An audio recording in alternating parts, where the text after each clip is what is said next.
So it is 11:30 and we'll start the second section.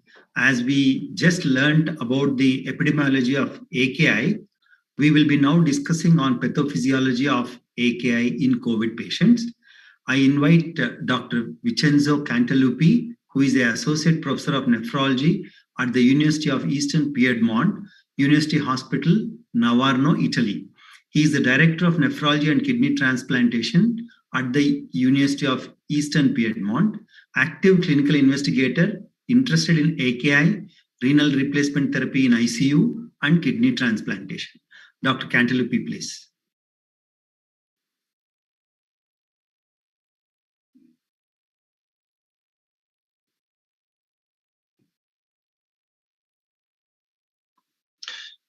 Good morning to everybody. My name is Vincenzo Cantalupi. I'm Associate Professor of Nephrology at the University of Piemonte Orientale in Novara, Italy. My talk today will be on mechanism of acute kidney injury in COVID-19. And we know from the literature before the pandemic that about 20% of hospital admission develop acute kidney injury, 1 or 2% requiring dialysis, with a mortality of about 40 to 60%, often in a clinical scenario of multiple organ failure. And the other important epidemiological point is that AKI can progress to chronic kidney disease and end-stage renal disease. From pathophysiology, we know that after AKI, we can have fluid retention due to abnormalities, hydroelectrolyte alteration, but also systemic inflammation. So the release of humoral mediators that can worsen pulmonary function. And our group was among the first to underline the importance of acute kidney injury in SARS-CoV-2 infected patients. And the other point is, as I already stated before, that AKI can accelerate the progression toward chronic kidney disease. AKI is an independent factor that leads to a 10-time increase risk of CKD progression and 4-time increased risk of chronic renal replacement therapy. These are our data of our hospital, about 26,000 admission in a study granted by the Italian Society of Nephrology on AKI before the pandemic. You can see about 18% of hospitalization with AKI, 10.7 stage 1 KDIGO, 4.5 stage 2, and 2.7 stage 3. And the mortality is 3.7 in no AKI, 9 in stage 1, and 17, 18 in stage 2, 3. If we look what occurred when SARS-CoV-2 arrived, we have increased the incidence of AKI. You can see 37%. We have a double incidence in all the KDIGO stages, and an increase in mortality of about 40 to 44% in stage 2-3 KDIGO. And this is also observed by other groups. These are the data from the Mount Sinai Health System, with an incidence of about 46% of AKI incidence. And you can see in red here the decreased survival rate of patients with COVID-19 who experienced AKI during the hospitalization. So to look at pathogenesis, the question here are which are the causes of this increased incidence of AKI and of this increased mortality. As Acute Disease Quality Initiative AKI work group, we identified some direct and indirect mechanism of AKI in COVID-19. Starting from direct pathogenic mechanisms, we looked at histopathological data and also on the data on the tropins for the virus for the kidney, and looking also at some common pathogenic mechanisms such as endothelial dysfunction and the triggering of inflammation, coagulation, and the complement cascade. As regards organotropism, SARS-CoV-2 has an organotropism beyond the respiratory tract, including the liver, the heart, the brain, and obviously the kidney. And you can see here the presence of genetic material of the virus within the kidney. SARS-CoV-2 can enter ACE2 expressing glomerular epithelial cells, podocytes, and tubular epithelial cells. And another important point underlined by these paper on the Lancet is that SARS-CoV-2 can enter endothelial cells located in tubular and glomerular capillaries. This is a capillary of a grafted kidney.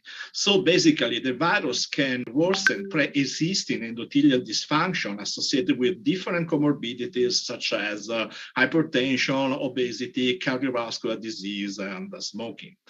And if you look at the successful isolation of SARS-CoV-2 from post-mortem kidney tissue samples, you can see here that this group detected high frequencies of SARS-CoV-2 renal tropism in patients with AKI. And obviously, the presence of the virus as well as AKI is associated with an earlier mortality rate. So this is probably an effect of the infection of the virus. And if we look at the histopathological data, we can see some particular aspects such as diffuse tubular injury and cytoplasmic vacuolization in tubular epithelial cells, crystallization in casts of proximal tubular cells.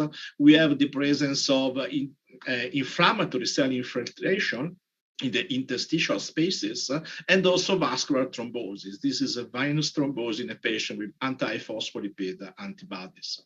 Not only the tubular cells are from the virus, but also the glomerular compartment. And you can see here that SARS-CoV-2 entered the viral causes leading to collapsing glomerulopathy. So we can also have some alteration of at the glomerular level with different mechanisms associated with the direct infection of podocytes, but also with the inflammatory response related to viral infection. You can see here the virus that enter the podocytes and inflammation leading to the increase of glomerular permeability, so proteinuria. And in the tubular compartment, SARS-CoV-2 can enter tubular epithelial cells, and together with other alterations such as hypoxic, nephrotoxic, or sepsis can lead to the development of AKI. Another important feature is genetic. Several studies addressed the relevance of polymorphism for ACE2 expression, and this elegant study on Nature demonstrated the robust genetic signals related to the key host antiviral defense mechanism, so inflammation. And inflammation leads us to see the immune response of COVID-19 patients that mirror the image observed in sepsis or during aging immunity. During aging, the immune system showed two abnormalities. The first is inflammation, so the production of the so-called cytokine storm, and the other one is T-cell exhaustion with the tendency to develop autoimmunity. And SARS-CoV-2 may be an instrumental trigger of autoimmunity with the detection of different types of autoantibodies. I want to show you three examples. The first is autoantibodies directed against type 1 interferon that are associated with the most severe forms of COVID-19. And obviously, these autoantibodies are associated with a decreased expression of interferon, and so a decrease of the antiviral response to SARS-CoV-2. The second autoantibodies are IgM recognizing ACE2. ACE2 is located on vascular endothelial cells in the lung as well as in other organs such as the kidney. And so this IgM can bind to ACE2 on endothelial cells, activating the complement cascade and inducing damage. So once again, we underline the angiocentric pathology observed in the most severe form of COVID-19 patients. And not only autoantibodies, but we know that the virus itself and inflammation can then downregulate ACE2 receptor expression on the surface of the cells, so leading to an alteration of the ratio between ACE1 and ACE2, with an overexpression of ACE1 leading to edema, tissue damage, inflammation, apoptosis, and finally fibrosis. And this can occur in the lung, but obviously also in the kidney. And the third autoantibodies are prothrombotic autoantibodies in serum, detected in serum of patients with COVID-19. You can see here that IgG from COVID-19 patients can activate neutrophils to form the nets, the neutrophil extracellular traps, able to interact with endothelial cells, inducing thrombosis. And this effect was quite similar to the IgG samples from patients with antiphospholipid syndrome.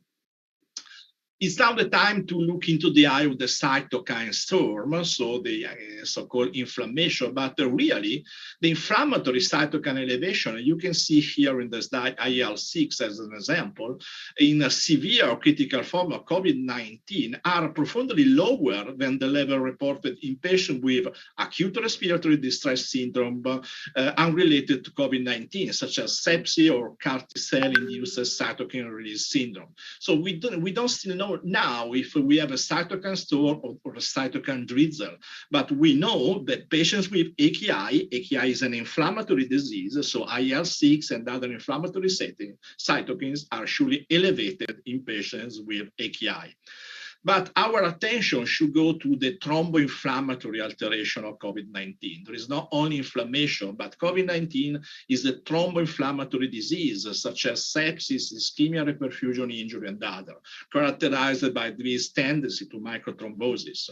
And so we have to do a war to the knife against thromboinflammation to protect endothelial function of COVID-19 patients. Basically, you can see here, these are endothelial cells in the lung as well as in the kidney. The virus can enter endothelial cells through ACE2 and the other receptor. We can have inflammation, in particular IL-6 and IL-1, and we have monoclonal antibodies to block inflammation, but we have also a procoagulant state, the apofibrinolysis, and also the activation of the complement cascade. So inflammation, coagulation, and complement. And if you look to coagulation, patients with COVID-19 are in this so-called darkness of neutrophils. I've already stated the importance of neutrophil extracellular traps. You can see here that nets associated with the most severe forms of COVID-19 and interesting from the lab, nucleocapsid, in particular spike protein of SARS-CoV-2, can drive the formation of nets from neutrophils. So basically, when we look at the coagulation activation, we have activation of extrinsic coagulation pathway, of the content-dependent coagulation pathway, the inactivation of natural anticoagulants, and the formation of microvascular thrombosis. And we have different actors here, from the neutrophil looking at the nets with the expression of tissue factor inducing endothelial cell injury, the monocyte that can release microvesicles, and also the platelets, because platelets can, SARS-CoV-2 can bind platelets ACE2 to enhance thrombosis, to activate platelets to enhance thrombosis. So we have different types of expression, and in the coagulation setting, we probably have also the effect of these extracellular vesicles that are a family formed by exosomes released by multivesicular bodies and microvesicles released by activated cells by membrane sorting process. Extracellular vesicles are very important because they can transfer membrane receptor proteins and genetic material such as mRNA and microRNA. So they are formed as biomarkers of disease, but these are two papers from our group.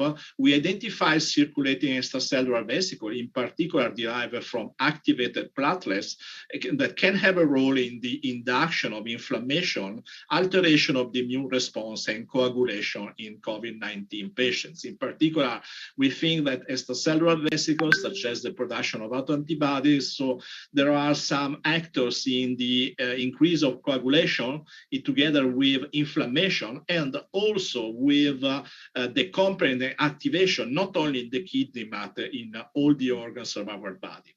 And the complement activation is also important in the determination of kidney injury during COVID-19, because this elegant study demonstrated not only systemic, but also the activation of complement at tissue level in the kidney. And we can have the activation of the lectin and classical pathways of complement in peritubular capillaries, and the alternative pathways may have a role in the determination of complement-mediated injury at the level of tubular epithelial cells. And the activation of complement is quite important because we know from our laboratory studies that complement can act on endothelial cells, induces such alterations such as endothelial to mesenchymal transition, microvascular rarefaction, or inducing senescence in tubular epithelial cells, downregulation of clotho, and the tendency to fibrosis. Last but not least, we have the critical ill patients with COVID-19 are at high risk of hospital-acquired infection, in particular of gram-negative infection. These are data from Italian ICU with this multi-resistant gram-negative bacteria that are observed in critical ill patients with COVID-19. And together with this, we have another important factor that COVID-19 patients show an increased number of gastrointestinal complications. So gut epithelial cells express ACE2, so the virus can enter the gut. We can find viral RNA in the feces, and we have probably an increase of gut permeability with endotoxin translocation in the bloodstream. And you can see that more than 40% of COVID-19 patients show endotoxin activity assay higher than 0.6. And again, from the lab, SARS-CoV-2 spike protein can bind bacteria LPS, inducing aggregation and worsening the pro-inflammatory response of monocytes, and probably also to kidney resident cells, inducing the so-called SASP phenotype, so induced inflammation and senescence. So to sum up, we have in the lung as well as in the kidney some shared pathophysiological mechanism of injury related to viral infection, but in particular triggering inflammation, coagulation, and the complement cascade. But obviously, we can have also some indirect pathogenic mechanism of AKI. These are associated with baseline patient characteristics that can act as modifiers of the direct pathogenic mechanism. We can have systemic effects of COVID-19, but in particular, organ crosstalk. I showed you before some data on lung kidney crosstalk, and obviously, COVID-19 associated ARDS is often treated by increasing the PEEP, the positive end respiratory pressure. This can ultimately result in increased renal venous pressure, so a reduction of glomerular filtration rate that can be amplified by an increase of intra-abdominal pressure, for instance, in presence of fluid overload. So to sum up, to go to the conclusion, we have an asymptomatic viral phase. We go through a symptomatic or respiratory and to the multi-organ involvement or host phase. In this mechanism of AKI, we can have direct viral effects, endothelial damage, inflammation, coagulopathy, complement activation, and some indirect effect, fluid management, nephrotoxin, mechanical ventilation, and organ crosstalk, hypovolemia, and in particular, superimposed infection and sepsis. And two last comments. The first is that these direct and indirect mechanisms are associated not only with AKI, but probably with the progression toward the post-acute COVID-19 syndrome. We know that after hospitalization, COVID-19 patients show muscular weakness, decline in quality of life, fatigue, persistent oxygen requirement and dyspnea, alteration, anxiety, sleep disturbances, the so-called brain fog, and obviously also the possible progression from AKI toward chronic kidney disease. In our institution, we follow about 200 patients after hospitalization, and after 1 year, we observed the persistence of alteration of the muscular function of exercise tolerance and of lung function. And these pulmonary and muscular alteration are more present in patients who experienced AKI during the hospitalization. And when we looked at renal function in people who had AKI during hospitalization, after 1 year, you can see a decrease of about 9-10 milliliter per minute of GFR. So basically, we had to follow up these patients because COVID-19 AKI, as published with Rami Mehta and Claudio Ronco here, may induce a decrease of renal functional reserve and finally of glomerular filtration rate, in particular in presence of other comorbidities such as hypertension, diabetes, and so on, so leading to the so-called AKI to CKD progression and end-stage renal disease. And the last comment is that these mechanisms can also lead to the discovery of therapies beyond vaccination, antiviral drugs. And in particular, we know that AKI and viral infection share some mechanisms that are hallmarks of aging. So the cellular senescence and mitochondrial dysfunction. Basically, senescence is an emerging target for disease of aging, and senescent cell can release these inflammatory mediators, inducing inflammation and fibrosis. And the senescence in the kidney is involved in the so-called maladaptive repair after AKI. And this maladaptive repair is in particular associated with an impaired expression of this factor, NRF2. So some senolytic drugs can increase NRF2 expression, inducing an adaptive repair after AKI. But of importance, NRF2 is also associated with the antiviral response to SARS-CoV-2. So we can avoid the oxidative stress and the cytokine storm. And the other important point is mitochondrial function. We know that we have normal mitochondrial dynamics and an healthy mitochondrial pool with sufficient NAD that create ATP in the kidney, in particular in tubular epithelial cells. When we have AKI, we have a dysfunctional mitochondrial biogenesis and damaged mitochondria, and so we have insufficient NAD to produce ATP, and these particular proteins such as PGC1 alpha involved in mitochondrial biogenesis. And you can see here that renal NAD is decreased in AKI patients, and this was also observed in a patient with COVID-19 associated AKI, looking at this ratio between quinolate and tryptophan that is consistent with NAD biosynthetic impairment in the kidney. So we have a dysfunction of the mitochondria and tubular epithelial cells, but the NAD is also essential once again for the antiviral response to SARS-CoV-2. So anti-senescent drugs and the persistence of mitochondrial function, the preservation of mitochondrial function can be two other targets. And this is my last slide.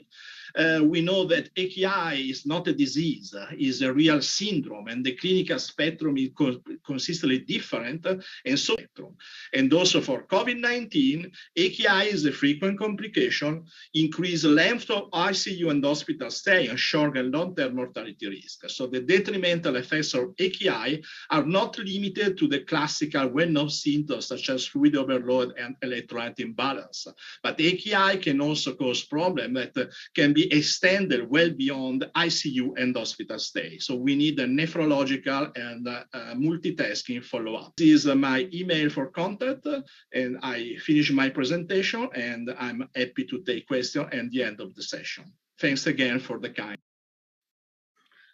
Thank you, Dr. Contilupi. That answers some of our questions from the first session, talking of the varied presentations in epidemiology. We know there is so much complex things going on contributing to the AKI. The questions, please post them in the chat box, and we will take it at the end of all the 4 presentations. I now request Dr. Swarnalata Gaurishankar, who is Chief Pathologist at Apollo Hospitals, Hyderabad. She is a well-known expert in renal pathology. She will present on what we have seen in COVID AKI as far as the histology is concerned.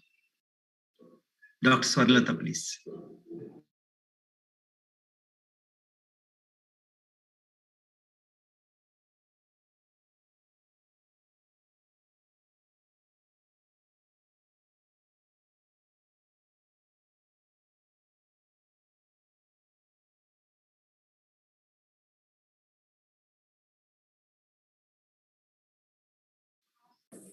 Hello. Can you see my slide now? Yes, ma'am. Yeah, sorry. Sorry for that little glitch. Yeah, I welcome, thank you for the invitation, and I extend a warm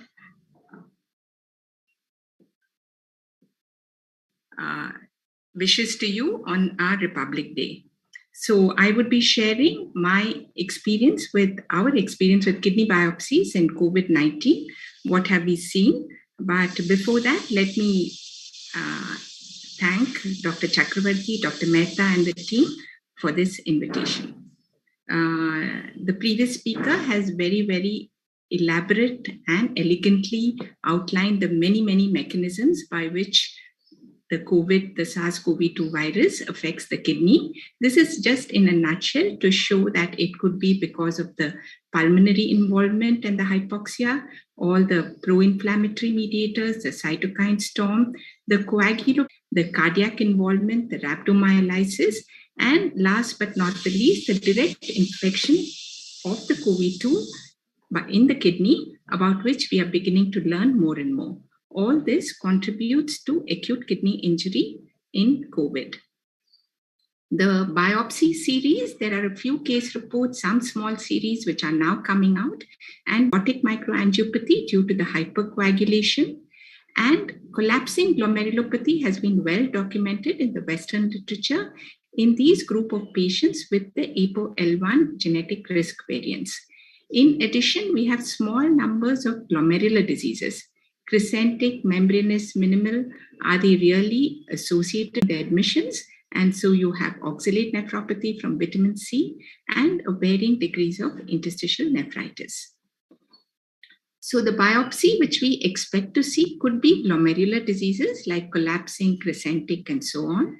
It could well be TMA, thrombotic microangiopathy due to vascular involvement. Tubular involvement could cause acute tubular injury, oxalate nephropathy, myoglobin cast nephropathy, and the interstitial nephritis. Now, I would just share with you in the next few minutes what our history was not mentioned. So the maximum number have been acute tubular injury and tubulointerstitial nephritis.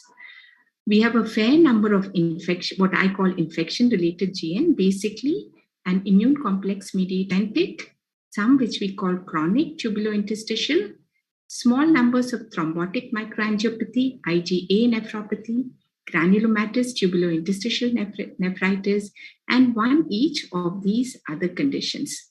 And these are the conditions marked in red, which have the clinical history of unexplained prolonged AKI or an RPRF. And these are the cases which I would be analyzing in this talk.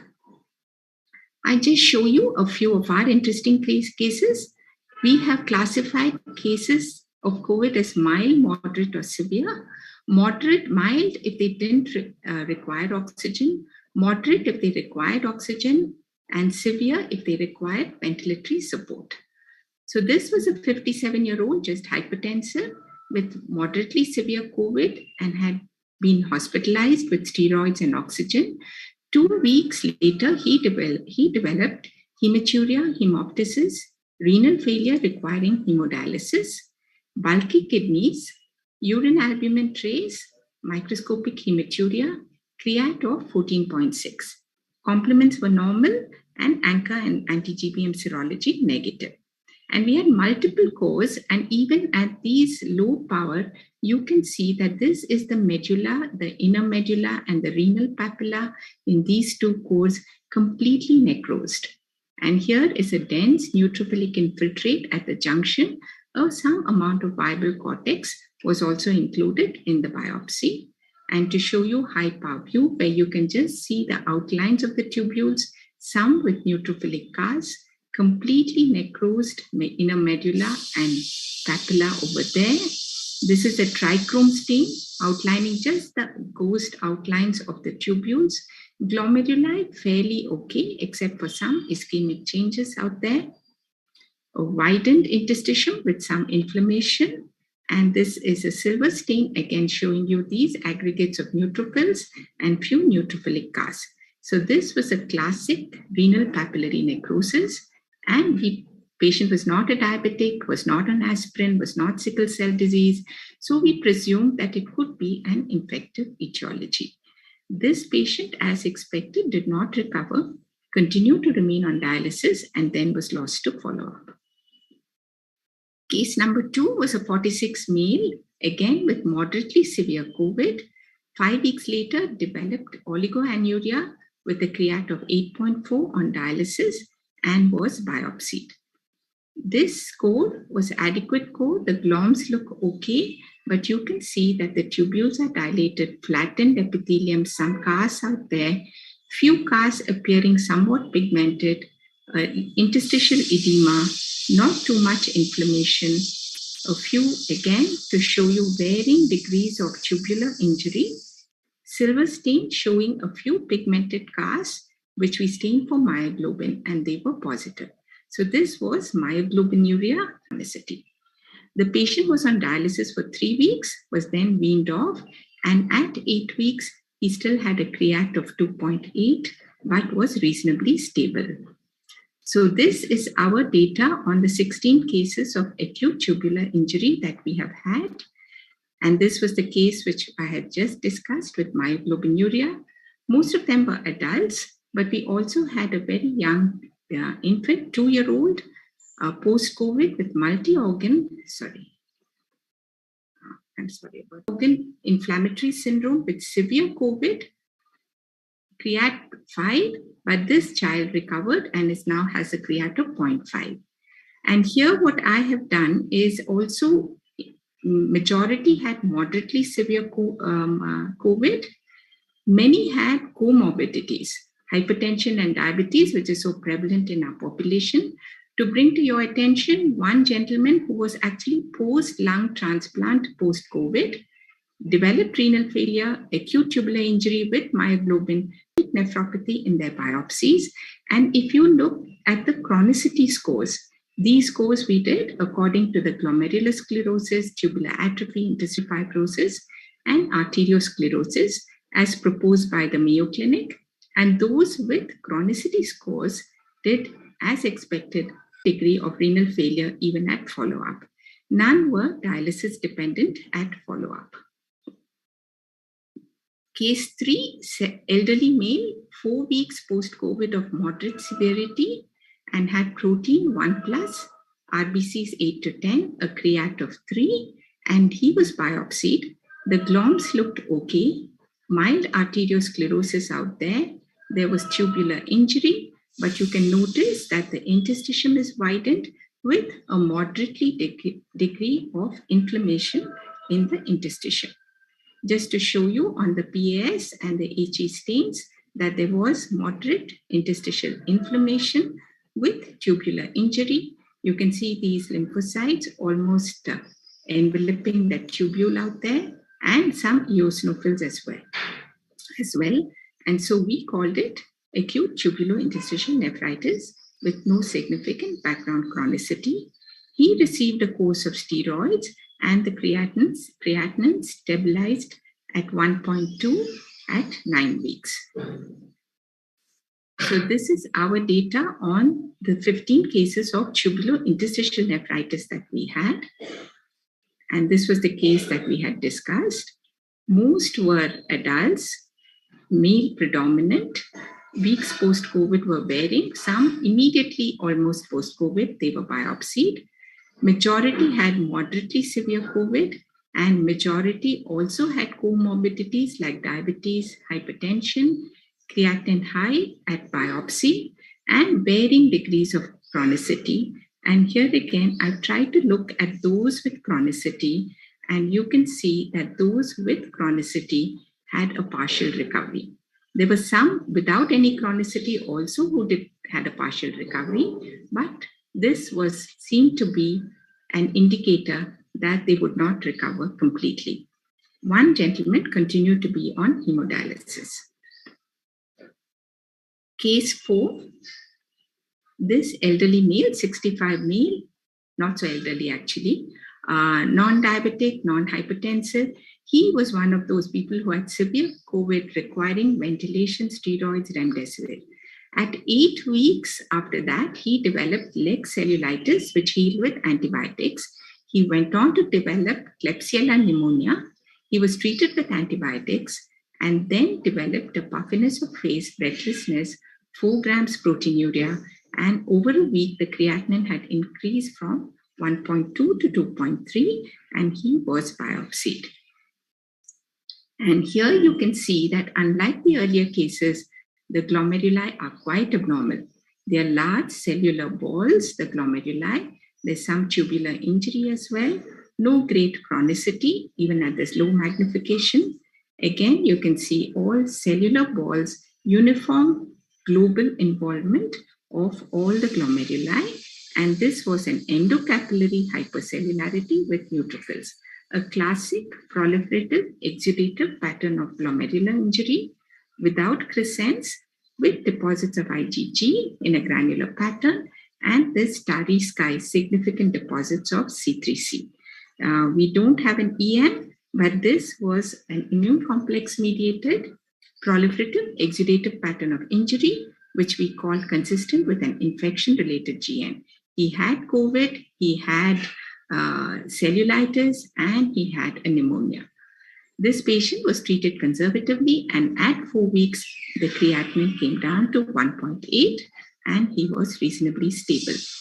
These are our 7 cases of what we have termed infection-related GN, and this red one is the case which we had discussed.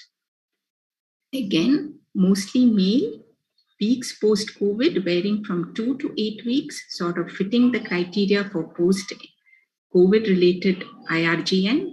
One gentleman had it 24 weeks later, and he also had herpes zoster at 12 weeks. Many of them had hypertension, diabetes as comorbidities, and in follow-up, 3 of them sort of recovered and 3 had a partial recovery. We also had 1 IgA dominant IRGN in our record. So that is infection-related GN. And the last case, which I would be discussing, 67 male, known diabetic, hypertensive, moderate COVID, 12 weeks earlier. At 12 weeks post-COVID, he developed what was termed an RPRF with a UPCR of 3.2, microscopic hematuria, raised creatinine of 6.5, was also P-anchor positive. And this magnification, you can see that majority of the glomeruli had crescents. This is a small cellular crescent.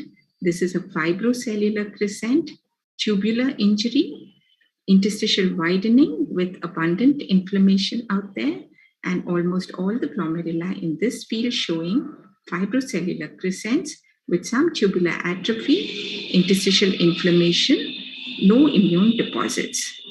And this shows segmental necrosis in the glom. So this was segmental necrotizing as well. So this was a posse-immune, P-anchor mediated crescentic GN with mild ipta, tubular injury, and inflammation. So he received 3 pulses of methylprednisolone followed by monthly pulse of cyclophosphamide for 6 months, and then maintenance azathioprine. Serology was negative at 6 months, and at 8 months follow-up, he is stable at 1.7. These are our 5 cases of crescentic GN, 3 of whom were anchor-mediated. One actually had abundant complement. We thought it could be a C3 GN with crescents, but he was lost to follow-up. And one man actually had pneumonia at presentation, was biopsied because it was thought to be a pulmonary renal syndrome, had crescents, posse-immune, but died 5 days post-biopsy.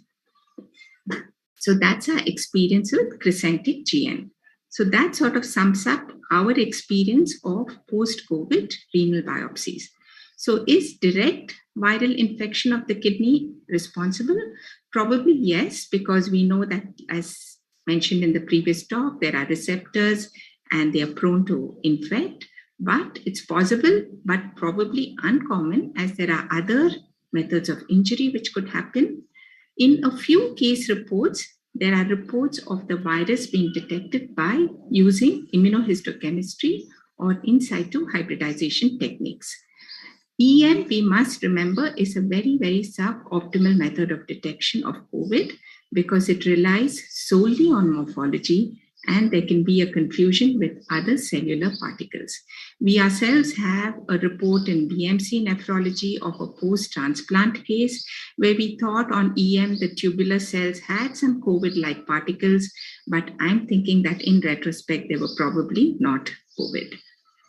So in conclusion, acute tubular injury, even in biopsy series, is a common cause of AKI, just like it is in Western literature in post-COVID biopsies. We also find acute tubular interstitial nephritis also common with a good response to steroids, and it can be expected in these patients given that they are exposed to a lot of drugs during hospitalization. Collapsing glomerulopathy is a recognized entity in COVID-related renal disease and in the ApoL1 risk population group, but we have not found it in our series, probably because this variant is not prevalent in our population. I know that there are some colleagues of mine in other centers who have 1 or 2 cases, but I don't know what the ApoL1 risk variant is.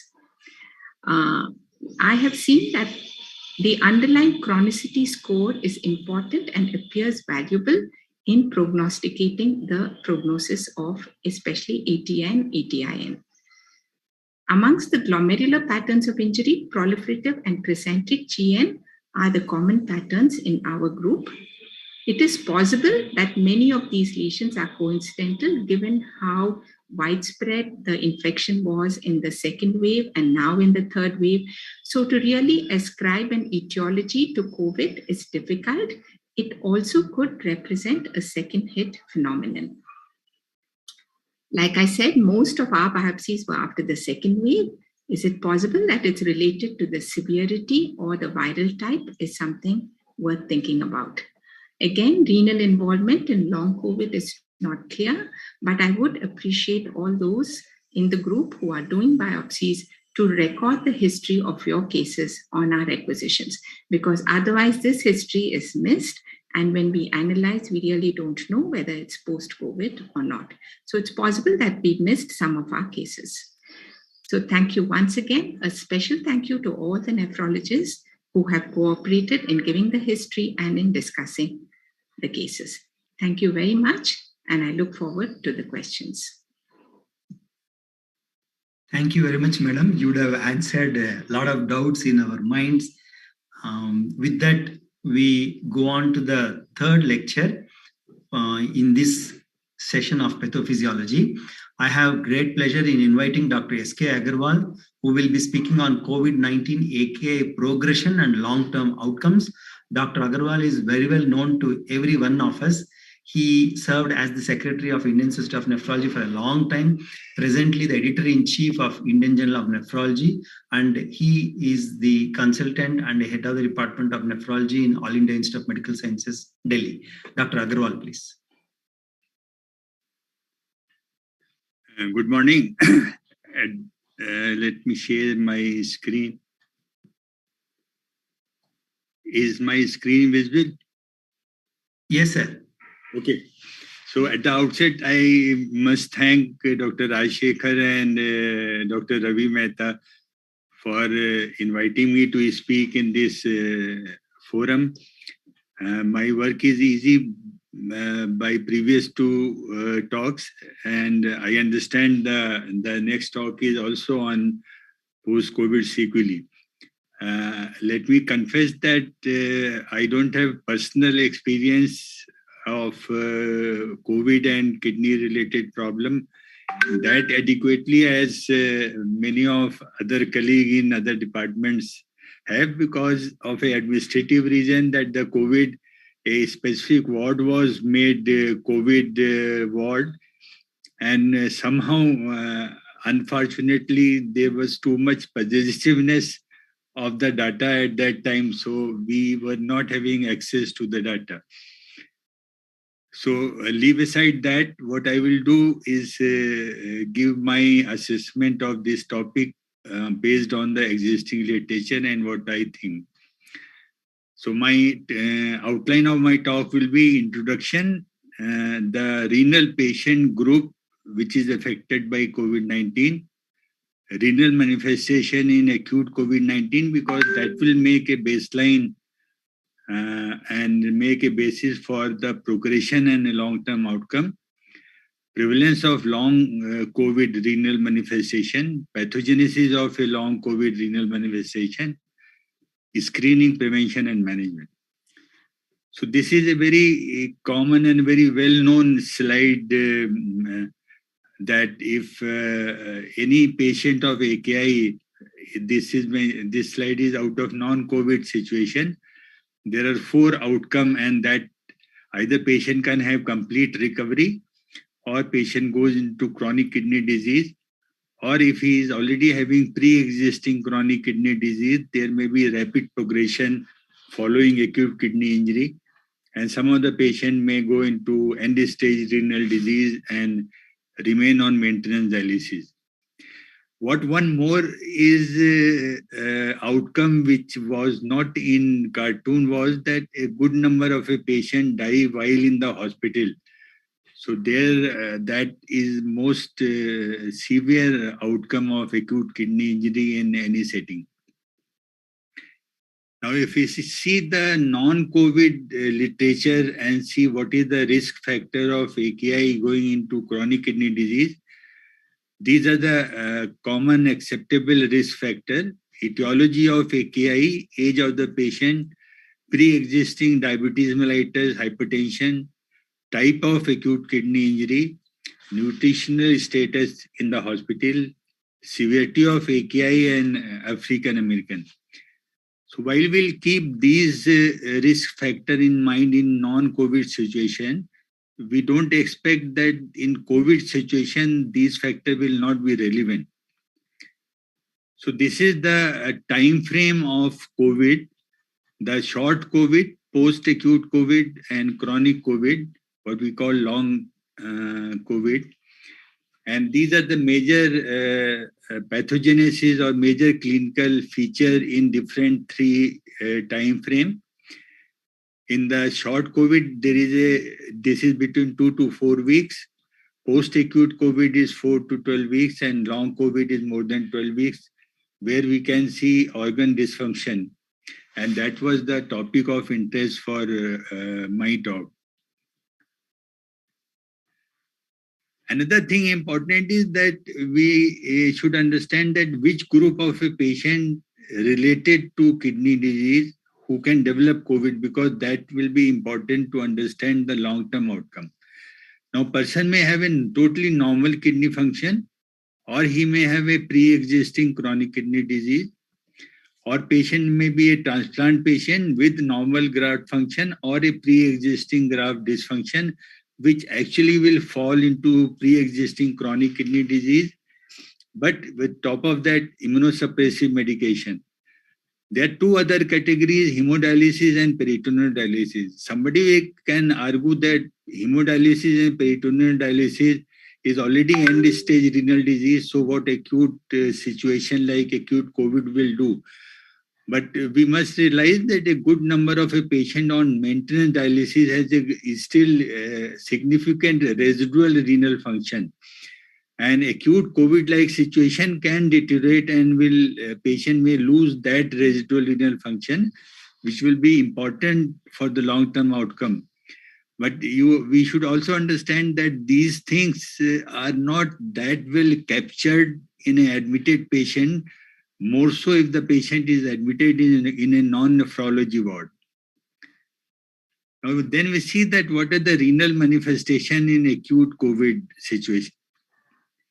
Initially, we were knowing that it is only pulmonary syndrome, but with time, it was obvious that it is not a pulmonary syndrome, but involves many other organs, probably almost all organs.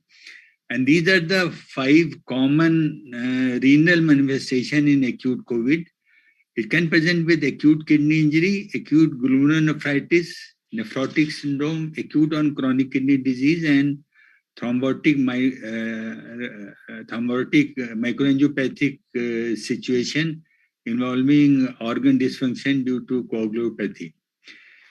Now, my understanding is that I usually exclude acute glomerulonephritis, RPG, and nephrotic syndrome in terminology of acute kidney injury, because these situations are, although fit under definition of AKI, which is a broad definition, but these situations are totally different and their outcome should be interpreted differently than the outcome of acute kidney injury.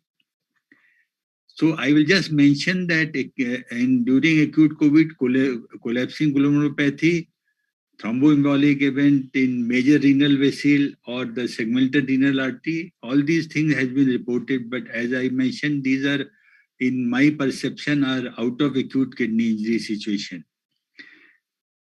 In spite of so much advances in acute kidney injury and a pathogenesis, elegant talk given by previous speaker, I still feel classifying acute kidney injury between three broad categories of pre-renal, renal, and post-renal still hold valid clinically as well as in approach of the patient. So what is pathogenesis? Very elegantly already been explained by the previous speaker. But to summarize, viral cytopathic effect, hemodynamic compromise, ARDS and pulmonary renal axis, glomerular injury and thrombotic microangiopathy, rhabdomyolysis and cytochrome scan. Now these are the 5 broad groups which has already been elaborated, and these pathogenesis leads to acute kidney injury, acute or chronic kidney disease, and various type of glomerular manifestation. Now, what are the predisposing factor in acute COVID injury? Now, if you see the predisposing factor in acute COVID, these are the accepted risk factor for acute COVID: advanced age, volume depletion, diuretic use, proteinuria, diabetes mellitus, pre-existing chronic kidney disease, and cardiac failure. Now, if you see the large meta-analysis, after elderly and diabetes, pre-existing chronic kidney disease was the third most common risk factor for acute COVID injury. Now, how common is pooled prevalence of acute kidney injury? This is a recently published paper. It's a meta-analysis rather out of 54 studies. And if we see the pooled prevalence, overall is 28%, and pooled prevalence in patient who of COVID AKI admitted in ICU is 46%. In terms of a renal replacement therapy, pooled prevalent need of a renal replacement therapy is 9%, but patient who require ICU care is 19%. So we know that the acute kidney injury occur in a sizable population of a patient of acute COVID. Now, what are the bad prognostic factor in patient with acute COVID which leads to the in-hospital mortality? Increasing age, oliguria, presence of sepsis, hypercatabolic state, requirement of a ventilator, and a multi-organ involvement. And if you see grossly, these are the same risk factor which even a non-COVID AKI also have in terms of a bad in-hospital mortality. Now, these are some of the 1 or 2 slides of showing prevalence of AKI, which I've been elaborated with the meta-analysis in the previous slide, so we can script for this. Now, this is an important slide in terms of stages of acute kidney injury and requirement of a dialysis, and it clearly differentiates that the patient of acute COVID who require ICU care has got most severe degree of acute kidney injury and a need of a dialysis as compared to patients who do not require ICU care. In terms of a mortality, the patient, this has been discussed in the previous session, that patient who developed acute kidney injury require ICU and require mechanical ventilator and ultimately require dialysis, the mortality is significantly high as compared to those patients who doesn't need ICU care or mechanical ventilator. Now, then the prevalence of long COVID. Now, these are I could dig out 5 studies which showed what is the prevalence of a long COVID in patient who recovers and discharged from the hospital. I will concentrate only one first publication in Johnson by Bo et al. Because this is a very large study and probably answer most of the questions in terms of a long-term COVID and the risk factor involved. So if you see this study, this was the US veteran study of 1.7 million population, of which 90,000 were acute COVID, discharge after 30 days. So these are the group which form the long-term outcome in a COVID. So what they have compared is 1.6 million non-COVID veteran with that much follow-up and 90,000 patients of COVID discharged after 30 days. The outcome assessed was persistent of acute kidney injury or truly acute kidney disease, decrease in glomerular filtration rate, classifying patient as a chronic kidney disease, end-stage renal disease, all-cause mortality, and major kidney events. Now, this is the composite slide comparing incidence of 1,000 patient per 1,000 patient year, comparing COVID and non-COVID. And if you see that there are acute kidney disease, GFR decrease more than 30%, 40%, 50%, end-stage renal disease and major kidney event. And in the second column, you can compare inpatient of COVID, and in the third column, patient with non-COVID, and there is a significant difference in patient in COVID in all those 6 outcomes. And the fourth column is showing hazard ratio with confidence interval. So there is a significant persistence of acute kidney disease and fall in glomerular filtration rate, end-stage renal disease, and major kidney event. Now, what is further important that this study has classified the 3 major events: acute kidney disease, eGFR fall more than 50%, and end stage. And there were 3 groups compared: patients who were non-hospitalized, patients who were hospitalized, and patients who were hospitalized and require ICU setting. And if you compare all these 3 variables in terms of the 3 outcomes, it's very obvious that the patients who are ICU, those are the maximum patients who developed persistent of acute kidney disease, fall in GFR more than 50%, and end-stage renal disease with a significantly higher hazard ratio from ICU as compared to a hospitalized patient and as compared to non-hospitalized patient. And the same is shown in this graph comparing non-hospitalized, hospitalized, and ICU. So it clearly differentiates that the patient who are hospitalized and require ICU has got poorer long-term outcome as far as the kidney disease is concerned. What they have again compared 3 other groups with the same 3 output: non-hospitalized patient, hospitalized patient who require no AKI, who developed no acute kidney injury, and hospitalized with acute KI. Although we are concentrating patient of AKI and their outcome, but this has compared that how significant acute kidney injury is in patients who are hospitalized, because in terms of the outcome, it is much poorer outcome. And the same 3 variables are compared in terms of the decrease in glomerular filtration rate between 3 non-hospitalized, hospitalized without AKI, and hospitalized with AKI. In terms of a pathogenesis, a lot more has been discussed both by the previous and the previous speaker.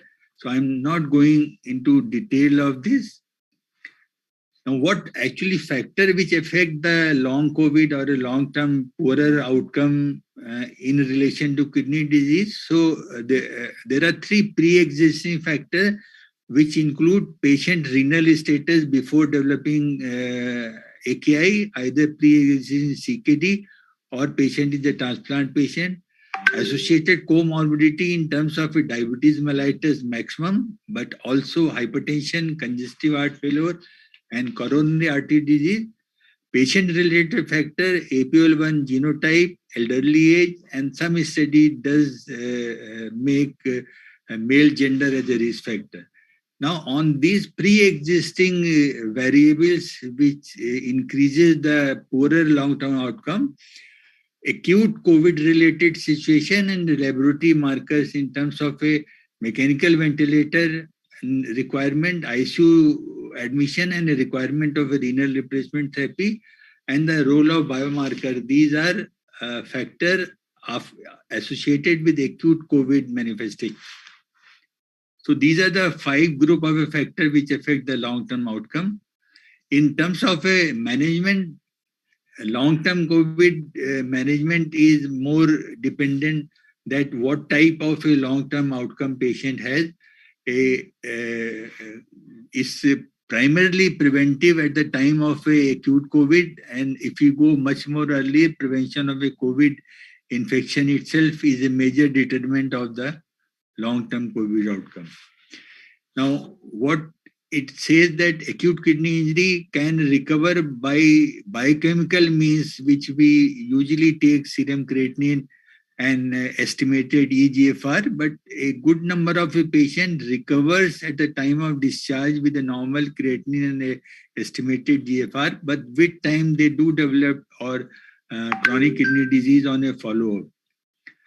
So prevention of acute kidney injury, early dialysis, and a common risk factor management of non-COVID patient acute kidney injury also holds true for the COVID patient. And while we are following these patients after the discharge for assessing long COVID, then regular follow-up and the biomarker and gene mapping, these for non-COVID are still experimental, but to some degree in non-COVID, these has been shown to be beneficial in follow-up and having effect on development of a long renal COVID manifestation. Group of nephrologists from India has made guidelines for national comprehensive guidelines for management of post-COVID nephrology sequelae, which are on Ministry of Health and Welfare website, where we have mentioned it is more of a common consensus that what symptom or manifestation we should watch for while these patients are discharged and come for a follow-up, which should preferably be done in a long COVID clinic where all specialties should come under a one roof.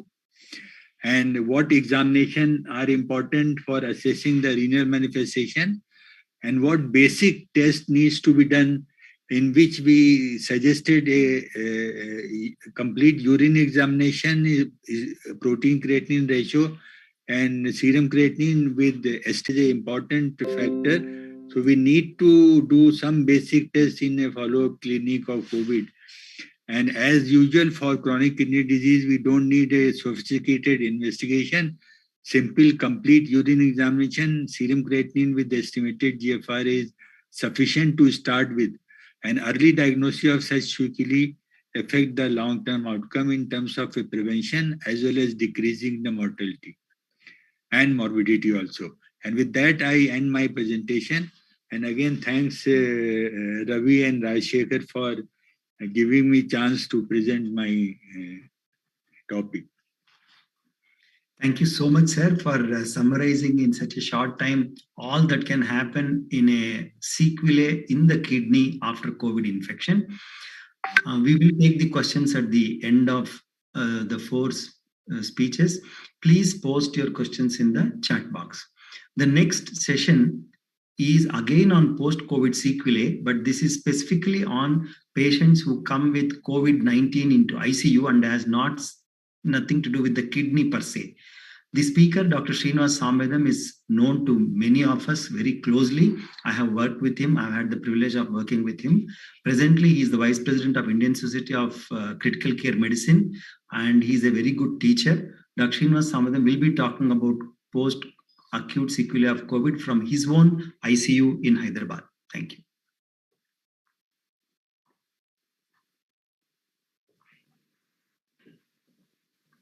Good morning, friends, and welcome to this symposium on acute kidney injury. And at the outset, I would like to thank the scientific committee and the organizing team of this program and the renowned group for giving me an opportunity of sharing our opinion and our experience with COVID-19.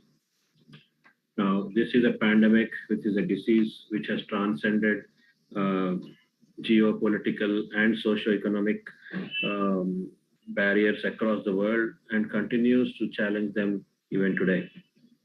Not only the healthcare system, but the education and economic sectors have been badly affected by this pandemic, and it doesn't show any signs of letting up in the near future.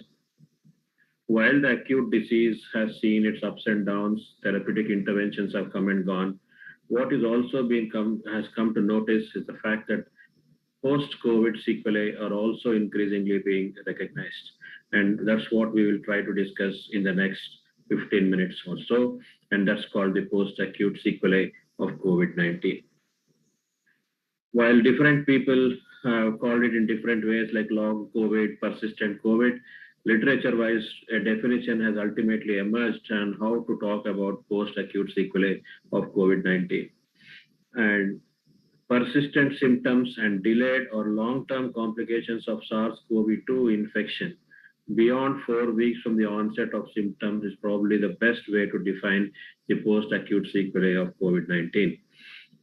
After reviewing literature and understanding the etiopathogenesis and the epidemiology, two categories have emerged of this particular syndrome. One is the subacute or ongoing symptomatic COVID-19, which includes symptoms and abnormalities present from 4 to 12 weeks beyond acute COVID-19.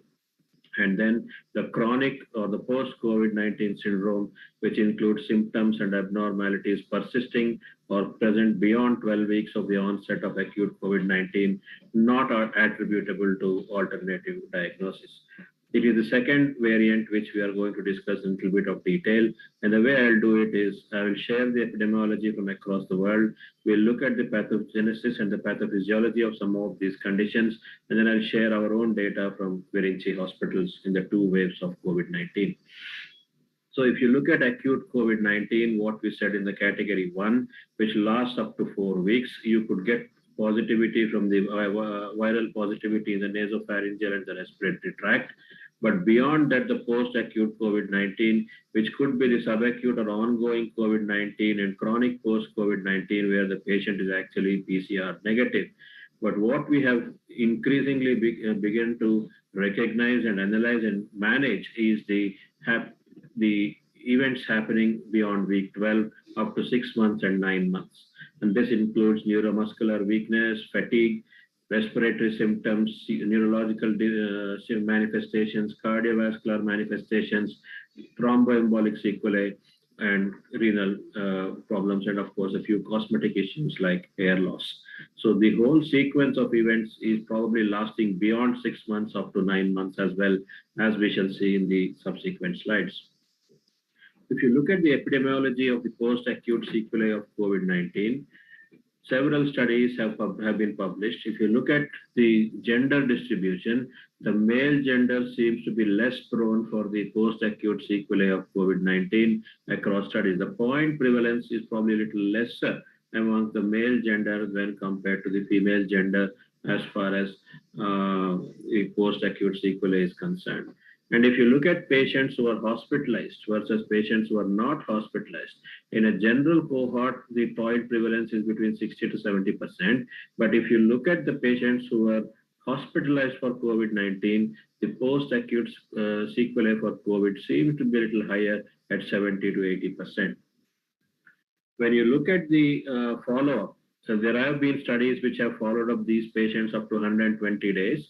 And you look at the point prevalence of the post-acute sequelae of COVID at the end of 30 days, the point prevalence across studies seems to range from 10% to as high as 80% in the first 3 months after recovery from COVID.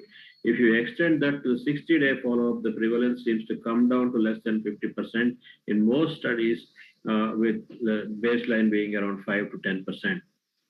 At 90 days, again, some new sequelae seem to be emerging. So the point prevalence goes up above 50 to 70%, even as high as 90% in one particular French cohort of long COVID syndrome.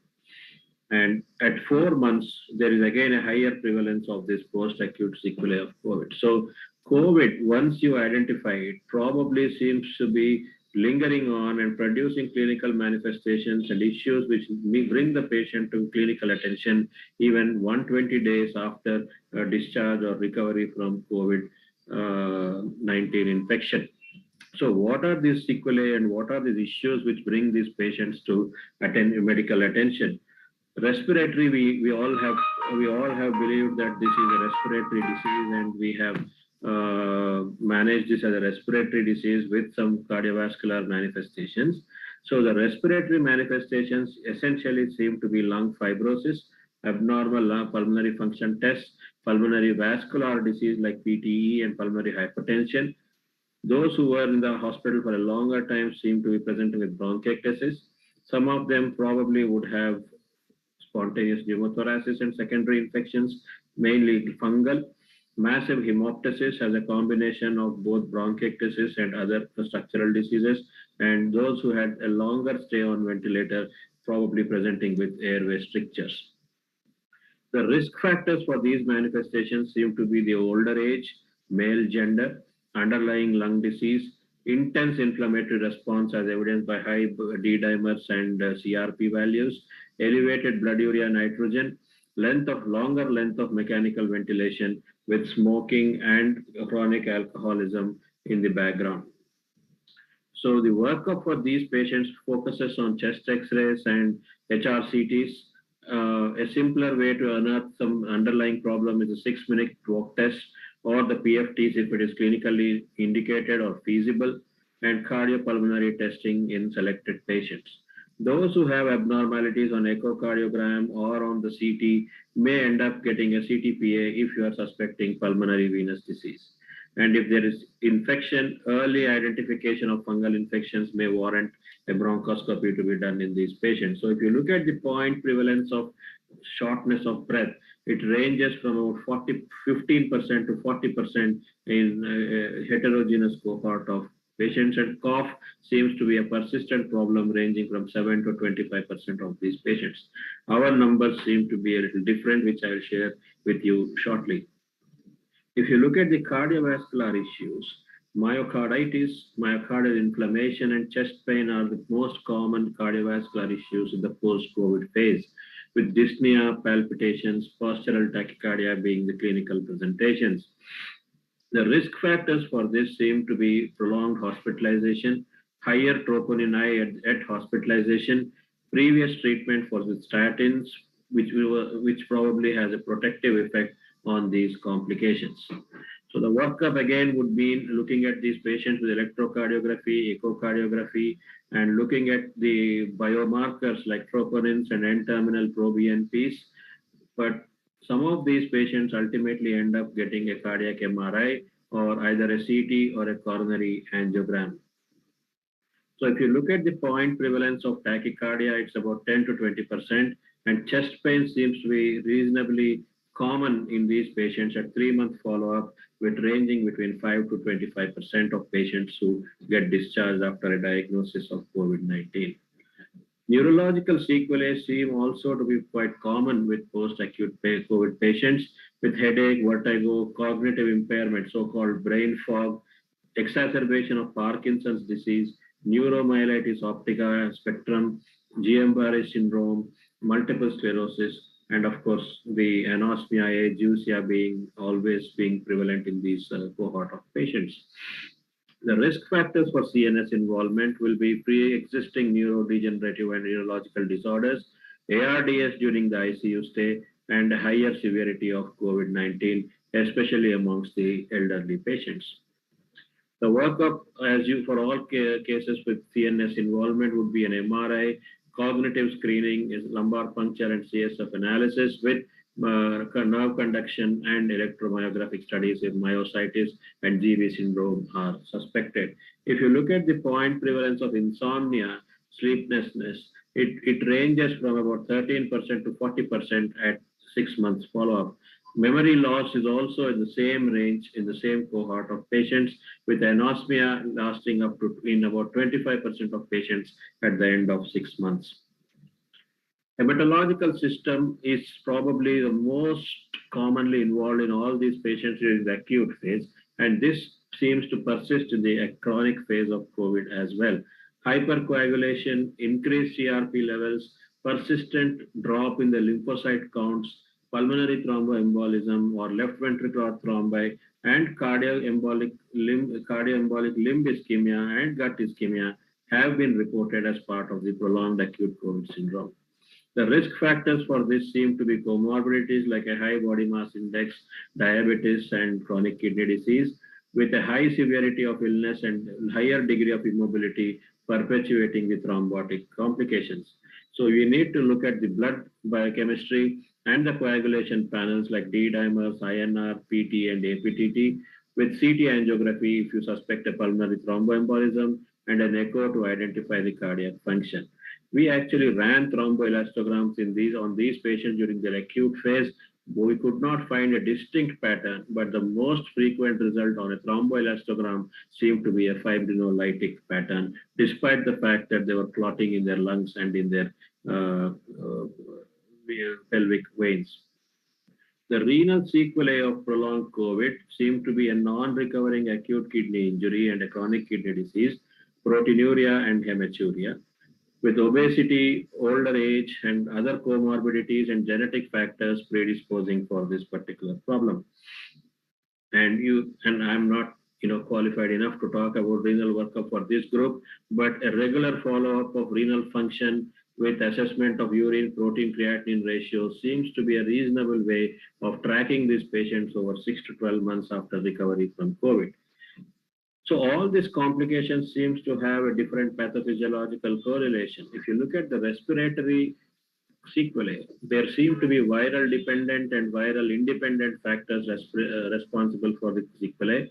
Alveolar invasion and endothelial invasion by the virus on one side, with immunological damage and perivascular inflammation on the other side.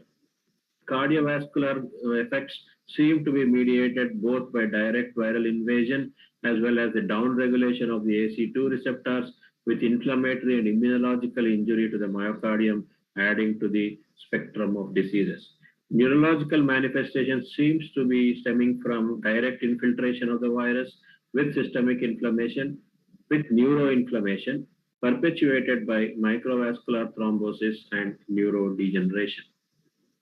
The hematological manifestations seem to be mediated by hyperinflammation and hypercoagulability, all in a setting of complement activation. The renal complications are essentially a focal segmental glomerulosclerosis with acute tubular necrosis and some component of renal injury also coming from microvascular thrombi in the renal vasculature. Endocrine manifestations are also increasingly seen, especially in the Indian subcontinent, where diabetes is a little higher than in the West, where direct viral injury to the pancreas has been proposed, and with immunological damage. Iatrogenic, especially with the use of steroids for a longer time, seem to be triggering a diabetic epidemic parallel to the pandemic of SARS-CoV-2 infection.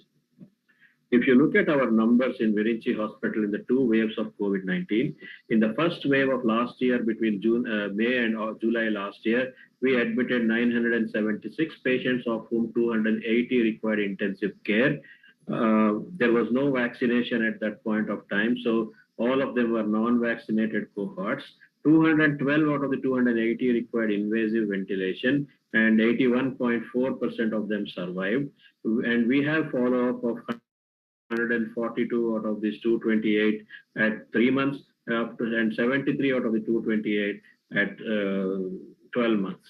In the second wave, we looked after 2,000 plus patients, with 734 getting ICU admissions, of whom 512 were invasively ventilated, out of whom nearly half of them were vaccinated individuals, and that's the cause of concern.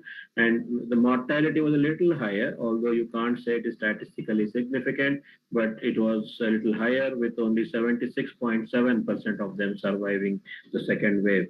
And we have follow-up of about 500 patients. 312 out of these 500 we have 3-month follow-up, and 284 out of the 563 we have a 6-month follow-up of these patients.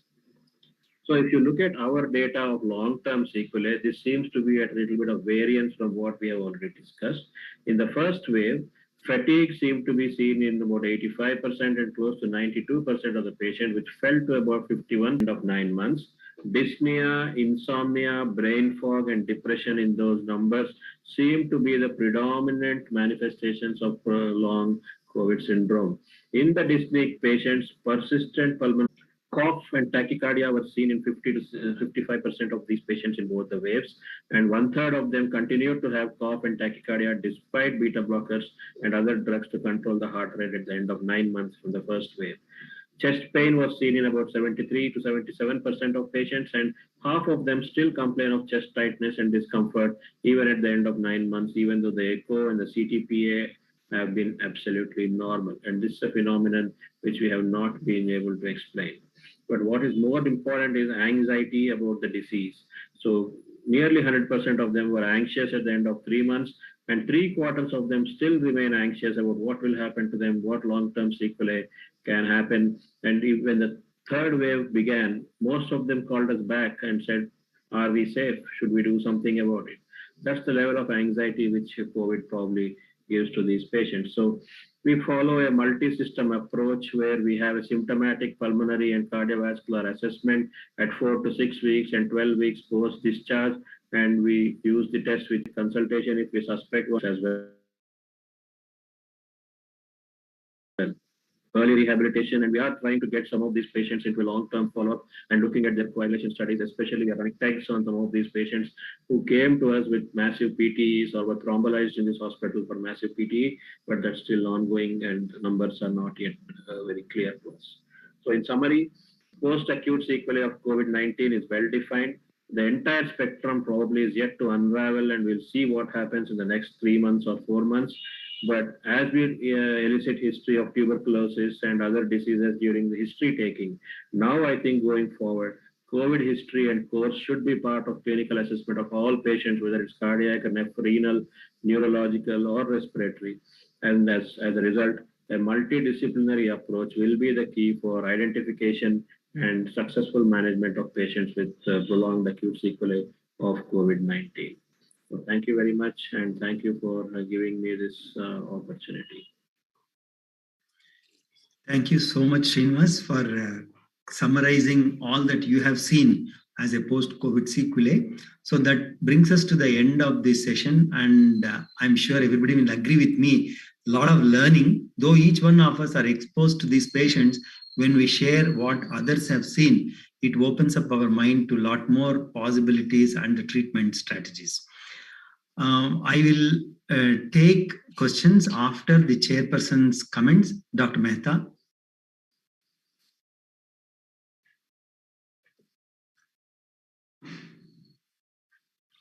Meanwhile, can you all post the questions in the chat box?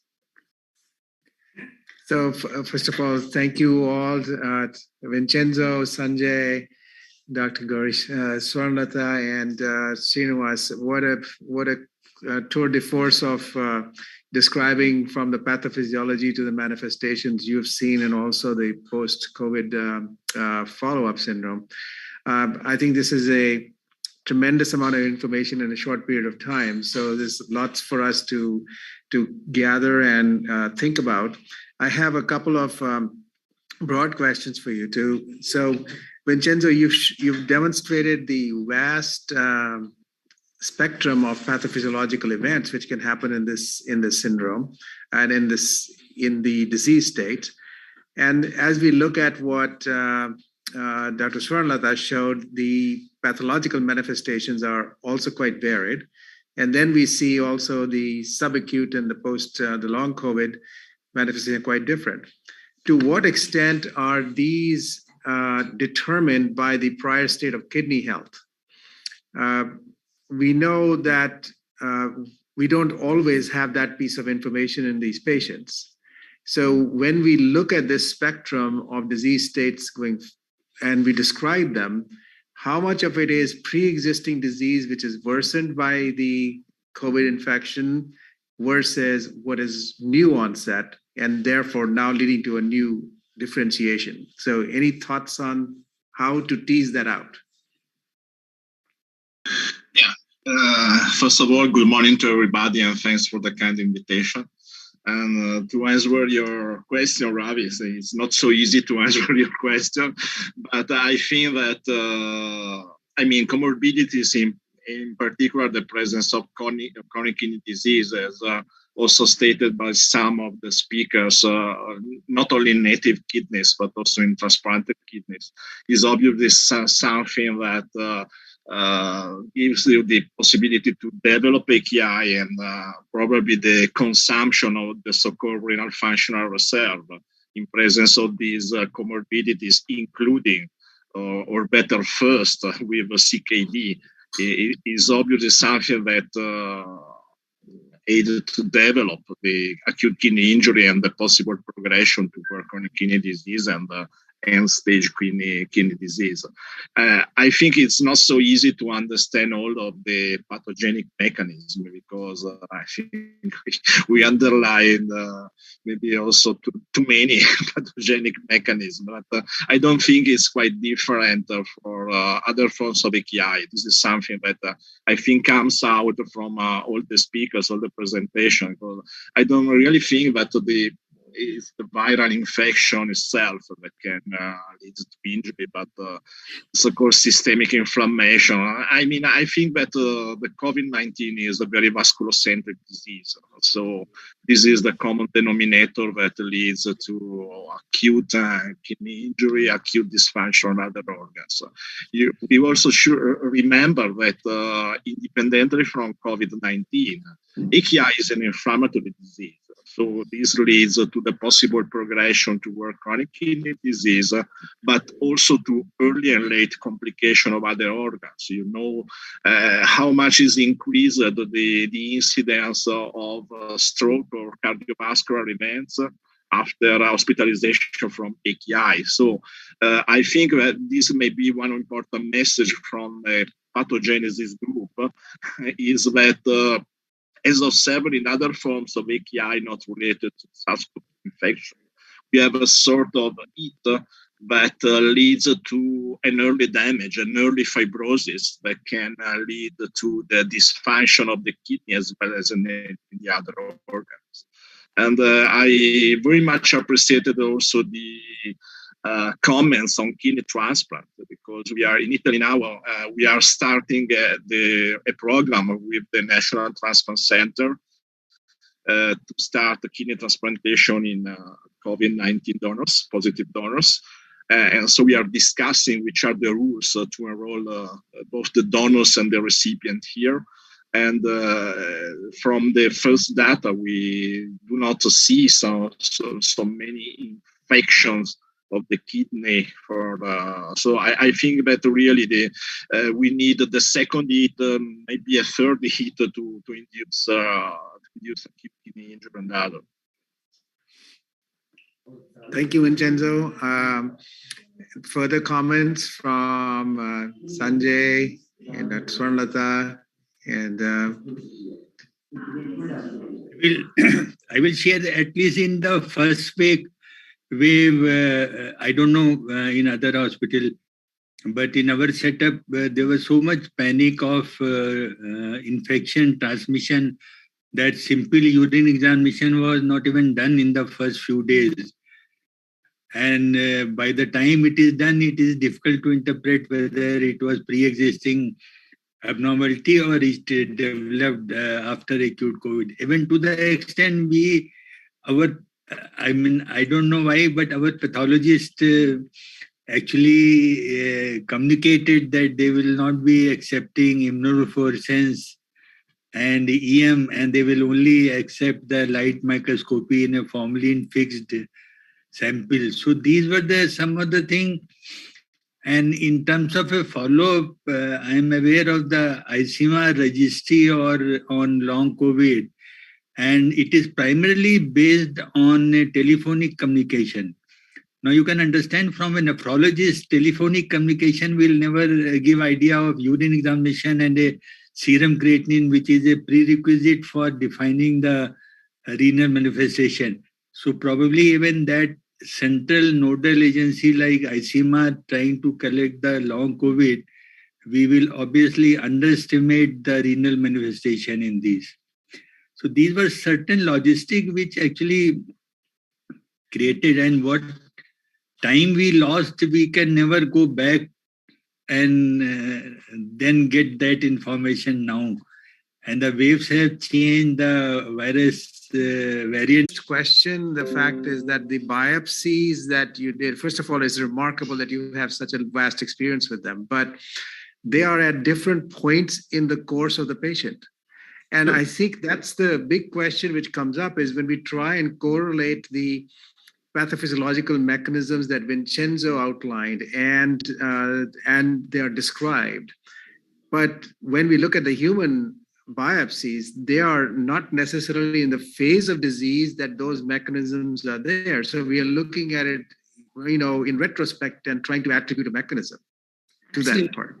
Yeah, 100%. But we're just looking at a snapshot, and we are just looking at 10 gloms out of 1,000,000 ones. These are all, shortcomings, but nevertheless, I think they do add value. There's no doubt about that. The question I had was this Omicron variant, since it does not.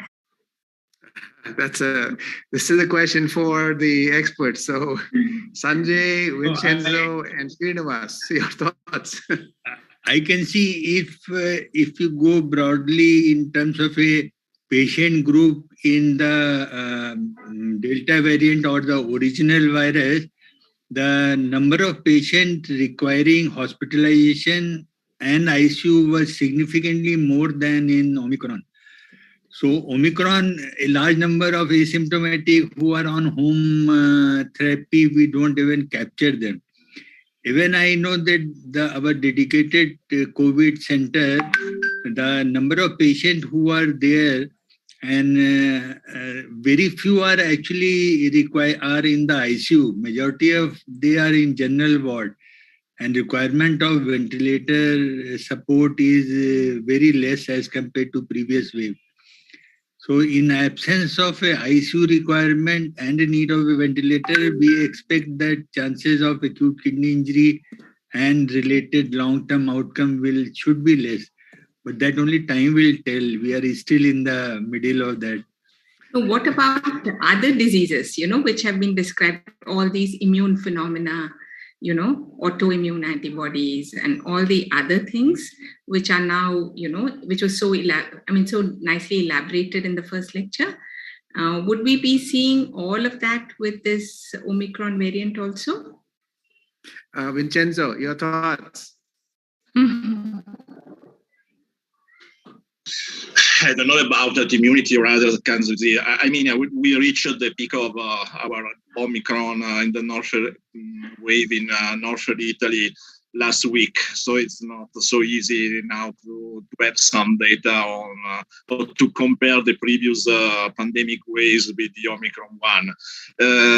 What is suggested in the last days in terms of AKI is obviously that we observed not the same incidence of AKI of the previous waves, maybe only because we have less patients reaching the need to be critical ill patients in the ICU. So we have more cases in the normal ward, not in the intensive care unit. But I think that another comment, autoimmunity is something of important. I tried to show you some examples of which can be the production of autoantibodies. Maybe that the presence of autoantibodies is something ever investigated in nephrology. But I wanted to remember that when you have also some kind of chronic kidney disease, you reach the kidney transplant list. You have about you have several autoantibodies that can have a role in this pathogenesis. We don't know. It's sure that SARS-CoV-2 can be a trigger of autoimmunity, in particular of there is an possible association with microthrombosis. Another comment I want to add is again dependent on the difference between the Omicron wave and the previous ones is that as we also stated in our AKI meetings, is that the relevance of the definition of AKI, because so the importance of using the KDIGO criteria to also to stratify AKI class 1, class 2, and class 3. We observed a very much difference between the class 2 and class 3 AKI in respect to COVID-19 patient with class 1 or no AKI during the hospitalization and also during the follow-up. So it's very relevant to have a common definition and to use the KDIGO guidance. And I fully agree also for the problem of the follow-up, because we started with a program of telemedicine, starting from our kidney transplant population, and we are using this telemedicine approach also for the follow-up of AKI. But you know, Ravi, that we have a project here granted by the Italian Society of Nephrology for the follow-up of acute kidney injury. So basically, we started the project before COVID-19, but unfortunately, we use this project for the follow-up of COVID patients. And I think that another important thing is to build an outpatient clinic for a multidisciplinary follow-up, not only with nephrologists, but also, as stated in the last presentation, also a multidisciplinary approach. Thank you, Vincenzo. Srinivas, any comments on these questions? And then we'll pass it on to Raj back. Yeah, I mean, what I can say is there was a definite trend or a pattern in the two waves we saw previously. In the first wave, it was very obvious that those patients who had this inflammatory surge, be it IL-6, be it CRP, they tended to have a rapidly progressing renal dysfunction. And the rapidity with which it declined was very fast, like, the doubling time, the halving time of GFR in hours. Like, you do the creatinine and you get the clearance out in the morning, and next day morning you see from 2.4, it has gone up to 5.4. The patient is anuric and acidotic. That kind of catastrophic deterioration we witnessed in the first wave. Now, the second wave was a little different. Although they did worsen, it was not directly correlated to any of the inflammatory markers which has such a strong correlation as what we found in the first wave. In fact, the peaks of IL-6, the peak wave, we did not witness in the second wave for some reason. I don't know. I'm still looking at my data, but I'm not able to explain. Raj, for reports of COVID-induced amyloidosis. Dr. Swarlata, can you answer that? No, we have not had any COVID and amyloid. No. So I am aware of some data even from our country, MCD presenting during or immediately post-COVID and responding well. Amyloidosis even I am not aware of. Anybody else in the faculty who have? We've had the NCD, FSGS, lupus in a patient who was not known to be lupus. Those we've had, but not. Okay. So I had a specific question on transplanted individuals who are on immunosuppression, most often triple immunosuppression, developing COVID. Outcomes seem reasonably good. We must have lost out of 8 patients, only 1. That too because of, I believe, some other like a diabetic foot which got worse. So my question is, if somebody is on immunosuppression, because they don't mount a response, host response, is it protective in a COVID situation?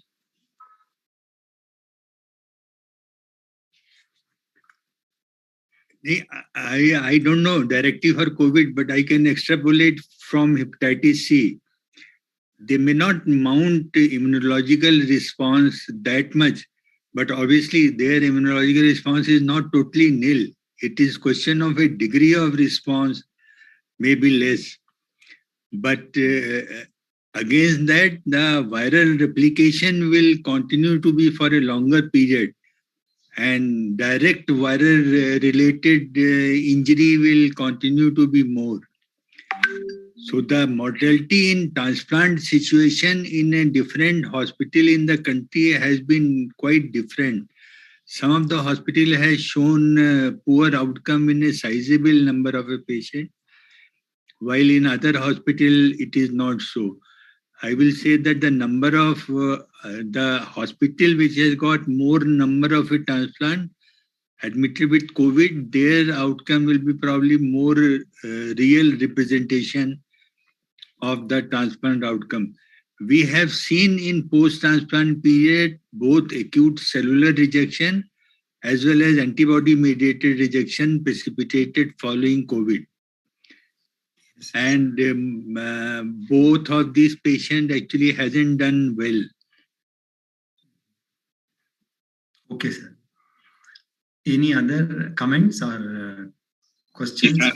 If I can add some in our experience in Italy, obviously, once again, also for kidney transplant patients, it depends on the pandemic waves. So during the first wave, we have several hospitalization and death, but I think that the mixture of immunosuppression and uremia was the main determinant of hospitalization and death in kidney transplantation. You know, there was also a difficult management of immunosuppressive drugs using antibiotics or antiviral drugs during the first wave.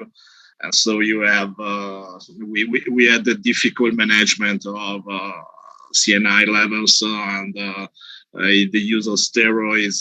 So now obviously it seems different. Once again, during the Omicron wave, we don't see the same incidence of acute kidney injury also in transplanted patients. But the same thing that we observed on native kidney is so the progression toward chronic kidney disease is obviously observed also in kidney transplant patients, in particular if the GFR before the COVID-19 infection was already concerned.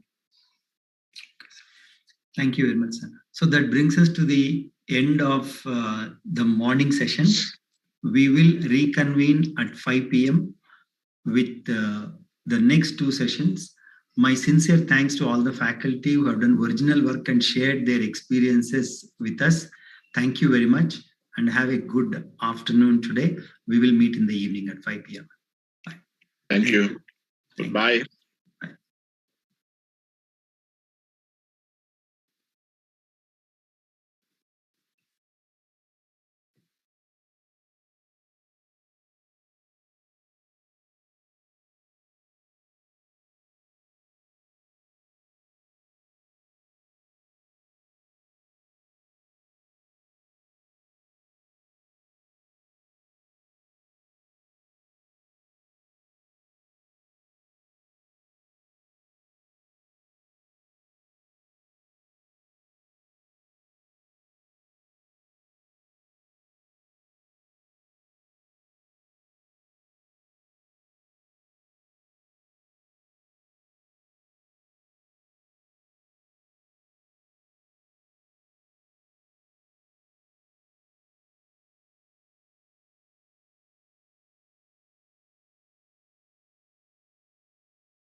Recording stopped.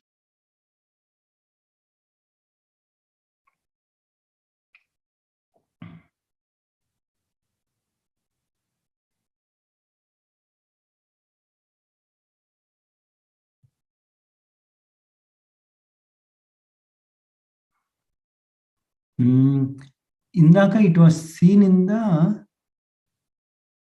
chat box. Now it is not seen.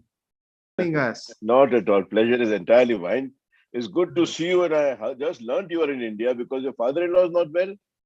Yes, he was. He had COVID. He's fortunately he just got him home last night, so he's still very weak, but otherwise okay. So that's thank you. You've been in the midst of all of this going on throughout. Still never-ending saga. Yeah. Mushkil hai. Mushkil. More 1 minute to go live. Yeah, we will. We'll start sharp.